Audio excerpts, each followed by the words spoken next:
السلام عليكم.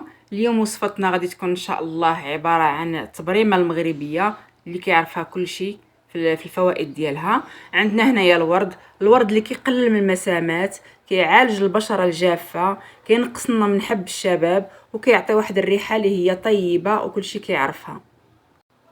اما البابونج اللي كيساعد على ترميم البشره وتفتيح البشره، وكيقلل من المسامات، وكيحارب لنا البكتيريا اللي كتكون لينا في الجسم المضره اللي كتعطي التصبغات. اما الخزامه هي واحد العشبه نافعه اللي كتعطينا واحد الريحه طيبه، والفوائد ديالها انها هي كتحيد التصبغات، كتعالج التجاعيد، كتحيد البكتيريا، كتحيد كتحيد يعني الفطريات اللي كيكونوا في الجلد. الطين الابيض كيفتح اللون، وكيساعد في تحييد التصبغات، كيحيد التصبغات، وكيساعد في تفتيح البشره، وكيحيد الخطوط الرفيعه ديال التجاعيد. الزعتر كيساعد في احياء الكولاجين في البشره، كيجدد خلايا البشره، وكيساعد في تشبيب البشره.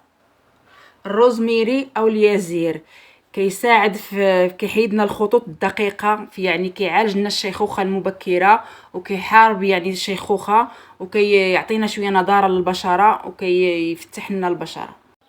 عرق السوس معروف عليه انه كيحارب الميلالين اللي كيكون زايد لنا في البشره، اللي كيكون كيعطينا الكحوله في العنق او في الجسم ديالنا كله، وكيعاود يفتح لنا الجسم، وكيرمم لنا الجلده ديال الجسم ديالنا، يعني اختصاص ديالو تفتيح.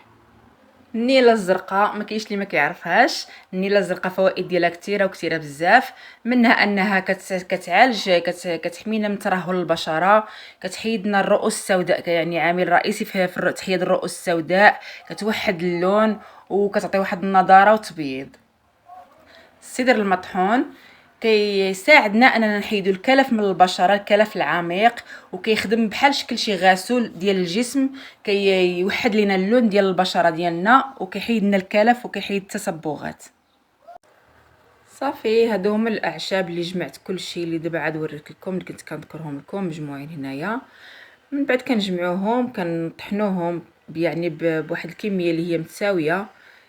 شحال ما بغيتو ديروا بحال دابا كاس اولا معلقه الكميه اللي غادي تكفاكم، وكنطحنوهم. من بعد ملي كنطحنوهم كيف كتشوفوا كنغربلوهم وكنصفيوهم، وعاد كنخلطوا معاهم النيله الزرقاء، لان النيله الزرقاء ما كنديروهاش تطحن، هي اصلا مطحونه.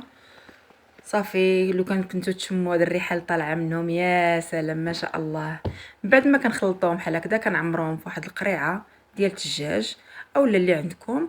المهم شي حاجه باش كنخزنوهم باش ما يفقدوش داك العطر اللي فيهم، وكنبقاو نستعملوهم يعني فوقاش ما بغينا. كنزيدو معاهم شويه ديال الصابون البلدي، ملي كنمشيو للحمام كنديو شويه وكنزيدو عليه شويه ديال الصابون البلدي، وكندهنوه للجسم ديالنا. وراكم عارفين الطريقه، وكنتمنى تعجبكم الوصفه، وشكرا.